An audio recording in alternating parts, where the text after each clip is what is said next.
Gimana? Walaupun Shopee sama Tokopedia itu kita ngelihat tuh pasarnya luas, dia punya spesifik customer yang kita mungkin nggak sadar, tapi kalau ini saya omongin, bener juga gitu. Apa tuh, Mas? Kita kasih solusi. Oke, caranya gimana supaya nama brand kita ada di kepala customer? Iya. Nah, teorinya namanya positioning. Positioning, oke. Saya pernah bahas nggak nih di sini ya? Iya, pernah ya. Tapi ini saya ngulang dikit aja. Boleh. Nanti cari yang lama lah ya. Pokoknya saya ulang dikit aja. Saya tambahin sesuatu yang belum pernah ada di podcast yang lalu. Oke. Saya lengkapi dari apa yang saya pernah sampaikan dulu.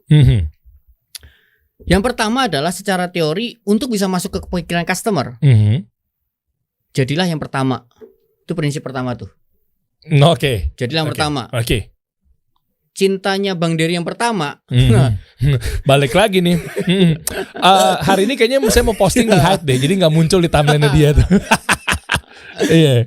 Ya pertama. Jadi pertama pasti gampang. Cinta pertama kita itu gampang sampai entah kita nikah sama cinta pertama kita atau enggak gitu ya. Itu bakal terngiang-ngiang gitu. Iya betul. Bakal keinget terus. Iya, bakal keinget terus. Oke. Jadilah yang pertama di kepala customer. Ya. Masalahnya menjadi yang pertama itu nggak gampang sekarang. Iyalah, banyak banget penawaran. Udah banyak air mineral, udah ada Aqua di situ. Aqua udah punya tempat duduk manis di kepala customer. Iya. Gigi Putih udah dipunyai Pepsodent, tempat duduknya udah manis di situ Pepsodent. Jangan suruh pergi Pepsodent di tempat duduk itu. Iya. Gitu. Terus caranya gimana? Jack Trot kasih cara yang kedua. Kalau kamu nggak bisa jadi yang pertama, karena memang udah ada brandnya lain yang punya tempat duduk manis di kepala customer. Yang kedua, yang harus kamu lakukan adalah buatlah kategori baru supaya bisa jadi yang pertama. Oke, artinya ini buat satu produk yang memang belum punya dimilikin sama orang-orang. Bukan produknya, kategorinya. Contoh. Sensodyne kategorinya adalah fokusnya di, kalau kita ngomong kategori besarnya, iya, berarti dia pasta gigi kan? Pasta gigi. Itu kategori besarnya. Kategori saya bilangnya long tail positioning ya. Iya. Long tail kata-kata panjang ya. Kalau ada long tail keyword gitu ya. Iya. Pasta gigi khusus gigi sensitif. Iya, itu Sensodyne tuh. Sensodyne kan. Ada kalimat long tailnya di belakang. Kata-kata panjangnya, sesuatu yang lebih spesifik. Maka nggak bersaing sama Pepsodent yang kesehatan keluarga. Iya, oke. Oh iya, Pepsodent kayak gitu tuh positioningnya tuh, family banget. Kemudian close up, nafas segar untuk remaja. Iya, oke. Nah, kita harus punya satu spesifik customer. Catat guys. Punya spesifik customer plus spesifik problem. Artinya niche market ya? Yes. Oke. Itu harus tajam. Harus fokus. Ya.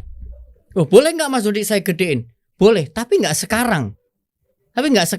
Kalau kamu masih kecil, fokuslah ke long tail keyword, long tail positioning, long tail kategori, yang kata-katanya panjang di situ. Kenapa? Supaya lebih spesifik. Analoginya gini deh.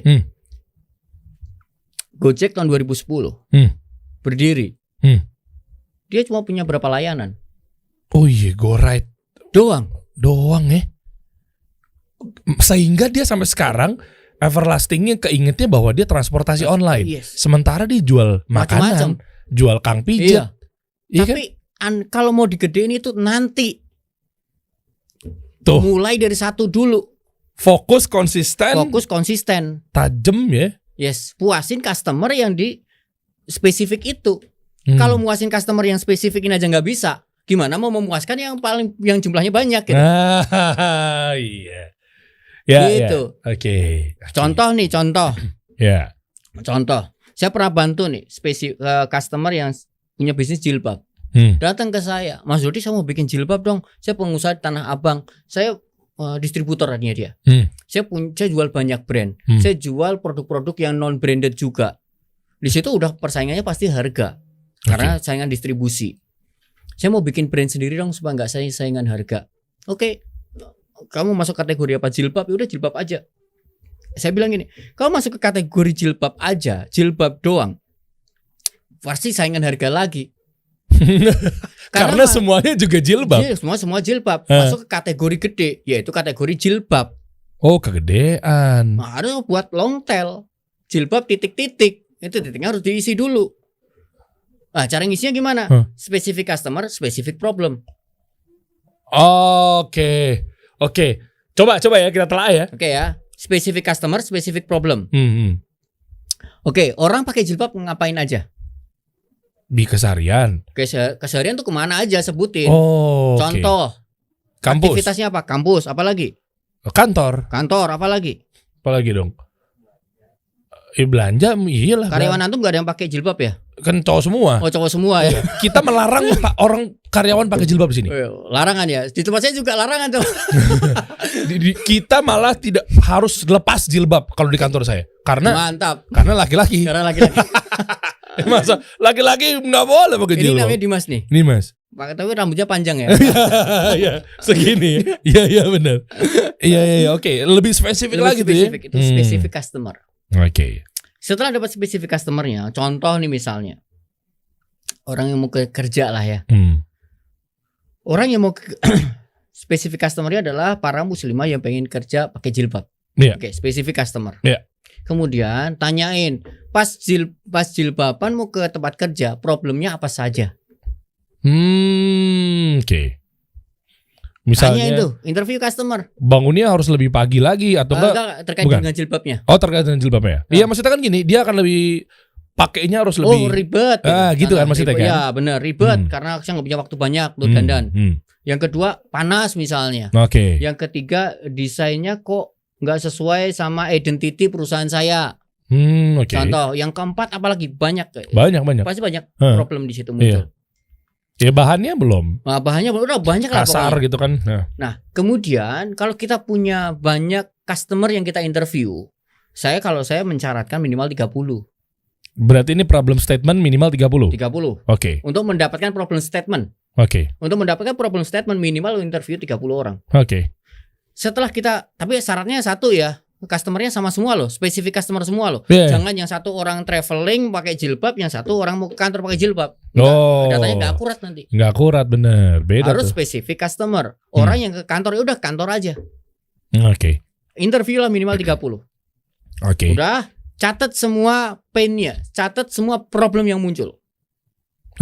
Setelah catat semua problem yang muncul dari customer 1 sampai 30, sticky. Kalau aneh sih suka pakai sticky note. Sticky note ya, Sticky note. Ini sticky note yang sama kan berarti misalnya nih ada 30 customer. Satu customer punya 5 problem. Contohnya gitu ya. Iya, yang tadi tuh ya. Tadi ada misalnya 5 problem ya satu customer. Berarti kalau kita punya 30 customer, berarti ada 150 problem. Iya. Yang sama, yang mirip satu itu sticky note-nya. Satuin tuh. Kelihatanlah sticky note yang tumpukannya paling banyak. Iya. Itulah specific problem. Selesai itu masalahnya pakai produk kita. Wah. Itu jadi long tail keyword positioning. Saya spesialis jilbab untuk orang kantoran yang memiliki masalah titik. Itu pun yang boleh ditaruh di bio juga. Yes. Oke. Baru nanti ketika campaign marketingnya dan lain sebagainya. Udah pokoknya mainin gitu ya? Orang yang pokoknya problem orang kantoran. Iya. Gitu. Guys, ini saya jadi kepikiran. Bagus nih Mas Doni, Masya Allah. Ingat kan kita lihat video advertisingnya. Tadi udah bahas mengenai Sensodyne ya. Kita lihat di Sensodyne. Pasta gigi khusus gigi sensitif. Yang dia tampilkan, yang dia komunikasikan itu ibu-ibu atau mama yang gaul misalnya. Ya kan, yang cenderung memang nongkrong, reuni dan lain sebagainya. Ya kan, kita ambil ibrohnya di sini pelajarannya ya. Lalu si mama itu bilang bahwa setiap iklannya dia nggak pernah bahas mengenai gusi berdarah, dia nggak pernah bahas mengenai gigi berlubang, dia nggak pernah bahas mengenai bau mulut. Ya kan? Meskipun sebetulnya bisa. Tapi yang dia bahas adalah cerita-ceritanya, banyak kreasinya. Tapi salah satu bentuk kreatif yang dilakukan adalah, iya kita reunian nih, buruan dong lu makannya lama banget nih, gigi gua ngilu. Nanti cerita tentang reunian, nanti cerita lagi tentang nganter anak misalnya. Ya kan biasanya kan di sekolah kan ada kantinnya, ibu-ibu pada ngumpul. Ayo dong tuh anak-anak kita udah pada keluar nih, buruan yuk kita antar nih daripada ntar dia pada main keluyuran. Taunya bentar dong belum habis nih, es teh manisnya dingin, ngilu. Kayak begitu-begitu diangkat ya. Makanya itulah dijadikan campaign. Yang memang orang-orang melihat bahwa ternyata memang dia fokusnya mengenai gigi ngilu, Iya, gigi sensitif. Nah, dia pecahkan masalah itu dan berikan solusi. Yes. Oke, nice. Itu yang namanya positioning. Makanya muncullah sebuah statement dari Jack Trout, saya lupa nih, Jack Trout atau David Ecker mengatakan gini. Ibunya strategi marketing, ibunya campaign itu udah positioning. Tapi dari statement ini sebenarnya saya tergelitik nih. Kalau ibunya adalah positioning, bapaknya siapa gitu? Iya. Kok tiba-tiba ada punya anak gitu, anaknya strategi marketing gitu. Iya. Intermezzonya bagus ya. Iya. Oke, dari situlah berarti orang jadi gampang inget brand kita. Yes, kan tujuannya tadi kita punya satu brand yang nancep di kepala customer. Analoginya gini ya, nih teman-teman ya, analoginya gini. Saya sering pakai analogi sama metafora karena brand ini makhluk goib. Kalau nggak di metafora kan nggak dianalogikan, susah diomongin nih. Iya, benar. Gini, andai kata. Ini otak manusia nih, andai kata ya, walaupun nggak gini-gini amat ya, tapi anggap aja lah ini otak manusia. Lonjong. Ya, Le Mineral nih misalnya. Oke, ini otak manusia nih ya. Ini otak manusia dan ini nama brand ente. Scarlett. Oke. Nempel sini. Kan nggak bisa nempel kan? Iyalah. Nempelnya kan harus karetin. Gitu kan? Atau dilakban atau diapain? Pakai karet aja. Iya. Jangan, ini contoh kasusnya pakai karet, jangan dicari contoh kasus lain, susah nanti saya. Oke. Contohnya karet ya. Iya, karet. Yang bikin nempel karet ini positioning nih. Oke. Nama brand ini kalau nggak ada positioningnya nggak bisa nempel. Iya, lepas. Nah, karet itu positioningnya. Kuat mana karet yang ngikatnya ini longgar atau sempit? Oh, sempit dong. Sempit. Semakin fokus, semakin sempit brand kita, semakin kuat dia nancep di pikiran customer. Mantap. Semakin longgar kategorinya, kita mau masuk pasar jilbab, gede banget kan jilbab, bisa kemana-mana. Iya. Brand kita nggak akan bisa nempel di pikiran customer. Okay. Jadi positioning itu seperti karet. Dia bisa melebar, dia lentur, dia fleksibel, bisa diluaskan, bisa disempitkan. Tapi semakin disempitkan, semakin kuatlah dia mengikat brand kita di kepala customer. Semakin diluaskan, semakin gak punya power, semakin gak punya kekuatan, semakin lemah lah, semakin impotent itu. Mas Dodi Zulkifli, ngeri. Ya. Coba kita bedah brand lagi yuk. Oke. Coba. Apa lagi yuk? Ini aja, Le Mineral. Contoh menarik nih. Coba. Dia punya stimulus kayak ada manis-manisnya. Sama apa dia punya stimulusnya? Dia karena ini kan namanya Le Minerali yang menjadi satu positioningnya dia. Iya. Air matanya dari mineral. Iya. Dari pegunungan. Iya. Ini mudah-mudahan saya nggak salah ngomong ya, karena saya dapat informasi ini dari bosnya langsung. Bukan dari bosnya lah, pokoknya dari orang yang bisa dipercaya gitu. Oke. Saya dapat informasi langsung. Jadi Aqua ngerasa kecolongan. Wah, ini menarik nih. Kayaknya ini bakal jadi 2 part. Yang part 2-nya ini adalah khusus membahas bagaimana cara Le Mineral mengakuisisi Aqua. Nah, nama brandnya tadi kayak ditit aja deh ya. Bukan gini guys. Ini disclaimer ya. Di sini coba pakai sudut pandangnya Mas Dodi. Iya, gitu dulu aja. Lah, ya. Kan kita bebas bersuara, bebas berpendapat. Jadi ini menurut Mas Dodi. Ya, menurut saya. Nah, gitu aja. Biar aman, jadi nggak perlu disensor. Yes. Tapi judulnya tetap bagaimana cara strategi Le Mineral mengakuisisi Aqua. Abis ini kita bahas tentang rasa teh terbaik ada di pucuknya, melawan apapun makanannya, minumnya teh botol sosro. Oke. Kalau sama Mas Dodi emang seru kalau bahas brand nih. Ini dulu deh. Oke. Aqua versus Le Mineral. Aqua sebenarnya sudah kuat. Di positioning, dia punya positioning, punya asosiasi yang cukup kuat, yaitu diambil dari mata air pegunungan asli. Si Aqua. Oke. Dan kita ngelihat logo packagingnya itu kan gambar pegunungan tuh, gambar gunung kan. Karena itu menceritakan positioningnya. Oke. Dan menurut Jack Trout yang sudah meriset selama 70 tahun. Lama banget tuh, 70 tahun tuh. Ini riset bukan dilakukan 70 tahun. Diambil dari data brand 70 tahun ke belakang. Oke. Ternyata setelah diriset, brand-brand yang top of mind nggak ada yang turun menjadi nggak ada yang hilang dari top of mind-nya itu. Artinya selama 70 tahun dia selalu posisi 1, 2 atau 3. Wah, itu keren 70 banget. tahun yang lalu itu nomor 1, 70 tahun kemudian itu tetap nomor 1 lagi. Masya Allah, itu gimana tuh ikhtiarnya? Nah, tapi ada sekitar 3% brand yang dia menghilang dari jajaran top of mind. Wah. Oke. Nah, ini yang diriset sama Jack Trout. Kenapa yang 3% bisa menghilang? Iya. Ternyata yang membuat sebuah brand hilang dari top of mind disebabkan karena satu long tail keyword, satu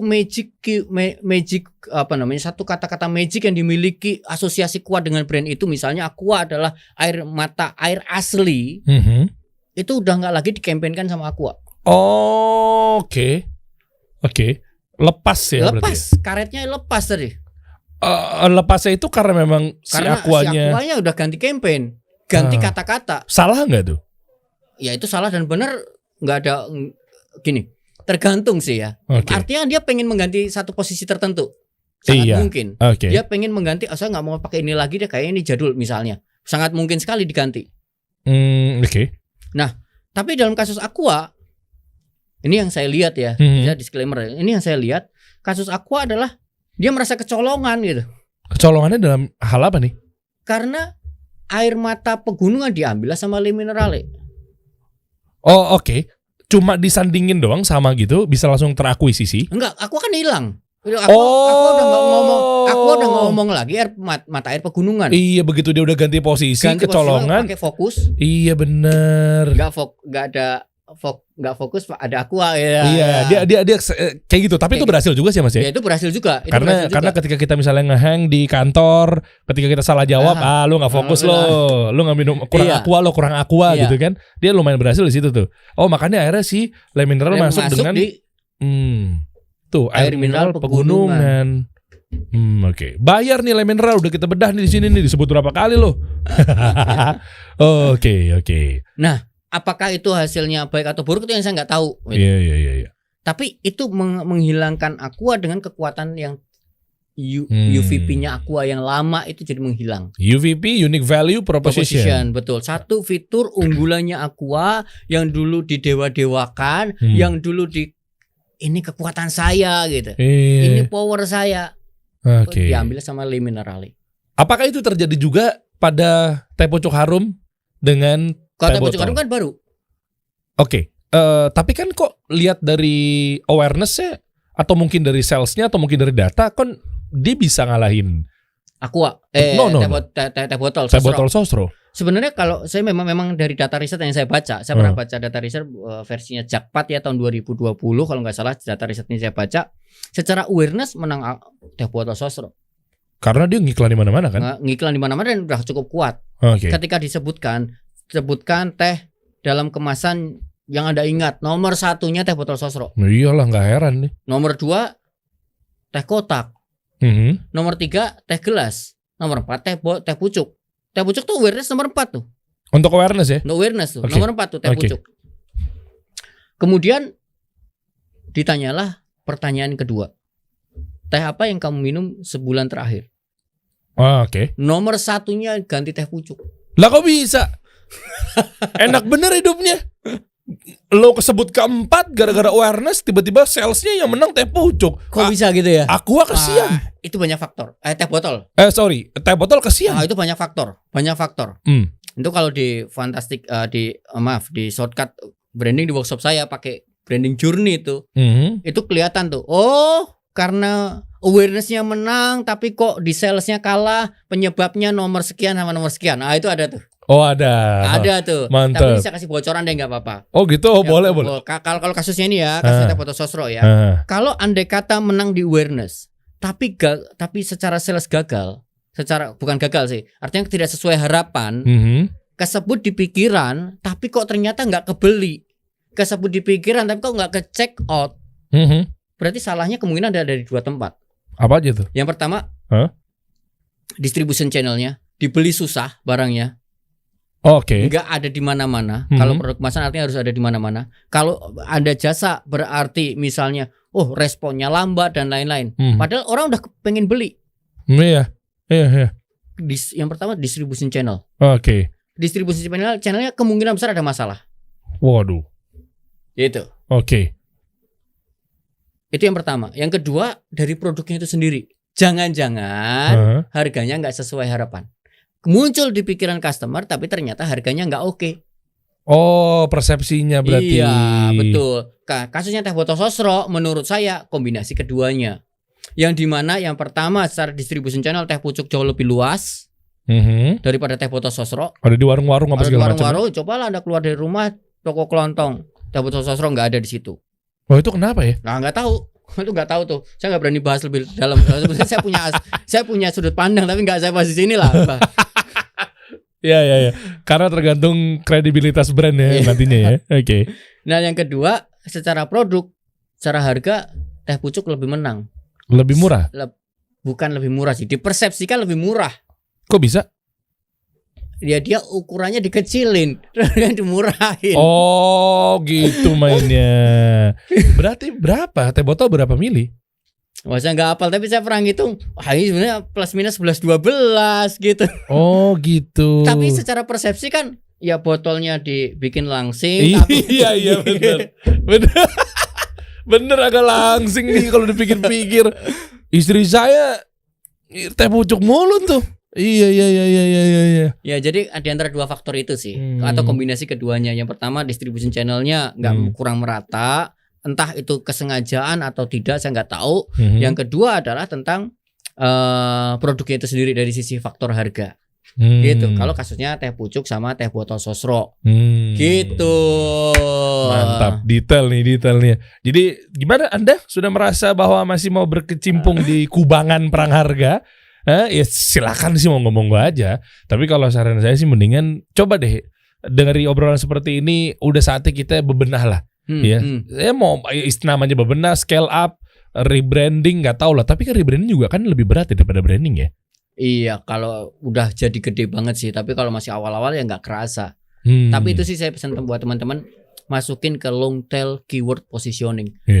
Positioning yang spesifik itu intinya. Iya benar. Gitu. Jangan kita bermain general. Kita pengen main general, ya boleh sih, tapi nggak sekarang.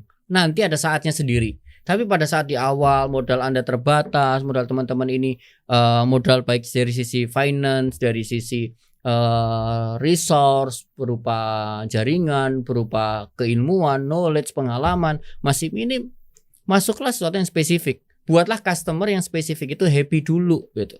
Iya, kayak Gojek kita lihat ya. Iya. Shopee juga awalnya keluar dari pertama-tama keluar pakai marketplace. Sekarang jualan makanan juga tuh. Iya, tapi kan awalnya Shopee sama Tokopedia menarik ya. Iya. Ada satu hal yang menarik nih dari Shopee sama Tokopedia. Gimana? Walaupun Shopee sama Tokopedia itu kita ngelihat di pasarnya luas, dia punya spesifik customer yang kita mungkin nggak sadar, tapi kalau ini saya omongin bener juga gitu. Apa tuh Mas? Ini buat saya ya, buat saya Shopee itu ada marketplace khusus cewek. Oh, Tokopedia marketplace khusus cowok. Ya, walaupun dia tidak mendeklar itu. Iya lagi. Istri saya Shopee banget, nggak akan pernah mau dia pindah dari Shopee ke Tokopedia. Saya kesal ketika saya melihat handphonenya selalu oren. Ngutak-atiknya. Antum apa? Iya, dua-duanya sejujurnya. Dua-duanya. Oke, paling sering yang mana? Iya, Tokped sih. Apa gara-gara saya nyarinya gini adanya di Tokped soalnya. Laptop, alat-alat, headphone itu paling banyak di Tokped. Saya ngerakit kamera vlog aja tuh ada di Tokped semua. Kenapa penjual-penjual itu jualnya di Tokped? Karena ngerasa pasarnya saya ada di Tokped. Iya. Oh iya ya. Di Shopee pernah nyari rig, nyari hotsu, nyari ball head. Bukan nggak ada. Aduh, susah banget. Iya, Tokped ya. Laki-laki banget sih memang ya. Oh iya. Karena dari survei yang saya lihat, ternyata memang Shopee itu cewek banyakan dan Tokped kebanyakan cowok, berbalik kan. Dan kita ngelihat logonya, lihat warnanya, Shopee tas tenteng itu jujur saya nggak punya tuh aplikasi Shopee. Oh iya, saya ada. Tapi dari peralatan-peralatannya mentereng ngejreng di Shopee. Ya cewek banget sih. Ya cewek banget ya. Cewek banget sih. Ya itu kan artinya gini, spesifik customer. Walaupun dia marketplace itu kita ngomong berkompetisi sama Tokped, tapi nyatanya Shopee berhasil membuat happy cewek dan Tokped berhasil ngebuat happy cowok. Kalau Anda masih pakai Shopee berarti Anda cowok yang kecewek-cewekan. Enggak. Ini cuma hipotesa ngasal saya aja ya. Oh iya, apa kabar dengan Bliblit? Itu nggak tahu. Loh, kok gitu? Artinya gini. Bukalapak gimana Bukalapak? Kalau kita mau menang melawan mereka, kita nggak bisa ngomong spesialis ke cewek sama cowok aja, karena itu udah dimiliki sama dua marketplace itu. Kita bisa ke spesifik marketplace kok, kayak antum nih. Kan marketplace juga gitu. Iya. Tapi marketplace spesialis titik-titik. Iya, freelancer, konten kreator. Nah, saya pernah lihat lagi tuh. Saya lupa namanya. Marketplace spesialis barang-barang premium. Apa ada, ya? saya lupa namanya, tapi ada tuh. Kalau Carousel tuh bagus juga tuh, namanya Carousel. Istri pernah cerita itu spesifiknya kepada barang-barang pre-love. Oh, barang-barang pre-love. Second. Oke. Makanya dia anteng-anteng aja tuh, nggak tumbang. Ya nggak tahu deh. Ini harus bedah lebih dalam ya. Iya. Itu kalau jual-jual barang-barang second di situ banyak. Ya walaupun di Shopee mungkin Tokopedia juga ada ya. Cuma dia fokusnya ke situ tuh. Iya. Jadi dia nggak jual barang-barang yang baru. Iya. Setahu saya, koreksi kalau salah. Kalau yang tadi premium apa? Lupa namanya, tapi ada tuh kemarin. Ada ya? Saya sempat baca. Ini marketplace spesialis barang-barang premium. Apa yang dijual? Nggak tahu karena belum pernah pernah masuk lebih dalam, tapi pernah dengar itu. Tapi minimal itu udah oke positioningnya. Udah oke. Setidaknya gini, masuklah sesuatu yang spesifik yang dimana kan konsep. Kan tadi prinsipnya satu, jadilah yang pertama. Yang kedua, kalau nggak bisa jadi yang pertama, buatlah subkategori supaya bisa jadi yang pertama. Iya. Berarti kan dia ngomong saya marketplace spesialis barang premium yang pertama, kan gitu. Iya. Gitu. Saya marketplace spesialis cowok yang pertama. Oke. Gitu. Daging. Kalau pengen tahu di mana sih Mas, pengen belajar sama Mas Dodi lebih lanjut nih. Sejujurnya saya juga ikut Fantastic Brand Anda nih. Tuh mantap guys. Wah, ajib. Ayo coba dong, ada nggak di view? Sekarang lagi ngapain nih? Ini ke Jakarta dari Semarang lagi workshop? Enggak, workshop bulan depan insya Allah. Tanggal berapa ya? Pokoknya bulan Juni Juni akhir tuh ada workshop saya shortcut branding 2 hari. Ngajarin apa sih? Saya bedah yang pertama fundamental brandnya dulu. Satu, dikuatin fundamentalnya. Yang kedua adalah ngebahas tentang positioning secara spesifik, how to detail langkah per langkah, dan di dalamnya ada 30 latihan. 30 latihan, bayangin tuh. Ini barusan kita ngobrol berjam-jam, sejaman ini belum ada apa-apanya. Oh, belum ada apa-apanya lah. Wah, 30 latihan. Latihan jadi dibedah bareng-bareng. Dibedah bareng-bareng. Lu kan kemarin kan aku pernah tempatmu Mas, yang shortcut branding. Itu versi lama. Ini udah versi yang baru nih. Udah lebih lengkap, lebih detail, lebih komprehensif, lebih runtut, insya Allah. Dan sudah yang sekarang ini udah ada gimana sih caranya nanya ke customer, gimana sih cara interview. Kita udah siapin pertanyaannya, langsung nanya di kelas. Langsung interview di kelas. Soal ini banyak ya. Ini buat admin cocok nih. Banyak yang salah langkah tuh nanya tuh kan. Kak, jadi nggak Kak langsung nembak begitu tuh? Iya. Rata-rata begitu. Ini nanya untuk riset customer. Bukan nanya ketika customer datang. Bukan. Nanya ke customer, riset customer interview untuk mendapatkan positioning. Kayak tadi itu kita dapat ini spesifik ya, customernya yaitu orang yang pakai jilbab untuk ke kantoran. Problemnya apa? Kan kita nggak nanya langsung direct. Problem lo apa? Kan nggak gitu. Itu bagian dari 30 langkah tadi ya? Yes, 30 exercise. 30 exercise. Latihan. Iya, 30 latihan. Step by step, satu-satu, pelan-pelan. Boleh cek aja bio-nya nih Mas Dodi nih. Gue udah buktiin sendiri guys. Sampai akhirnya ya, jujur ya, dari ilmu yang gue dapat sampai akhirnya sekian persennya memang dari waktu gue gabung di workshopnya Mas Dodi tuh works banget, sehingga kasih solusi belum nyampe setahun udah atas izin Allah sebesar ini Mas. Masya Allah. Bismillah ya. Tapi ikhtiarnya harus tepat guys. Jangan sampai ntar lu udah jalanin sebuah brand, taunya ujung-ujungnya lu capek di jalan, keluar udah banyak cost apa segala macam, lu mundur lagi ke belakang. Ya, buang waktu, buang tenaga, buang pikiran. Capek guys. Udah deh, coba dia belajar nih. Masya Allah nih, saran dari saya begitu nih. Mau tambahin Mas? Udah gitu dulu lah, panjangan nanti. Iya bener. Ini telan dulu. Iya bener ya. Ingat teman-teman ya, pokoknya positioning harus tepat. Seperti yang ada di ruang-ruangan saya ini nih. Ya kan, ini Scarlett positioningnya udah kuat. Antum positioningnya apa? Nilai sendiri deh Mas. Ini kalau positioningnya tepat tapi baru laku sekali. Iya, Iya, baru laku sekali. Yang mana? Istri antum kan. Saya akan membantu para muslimah. Dia nanya itu, kira nanya ke bisnis. Ini bisnisnya nonton Mas.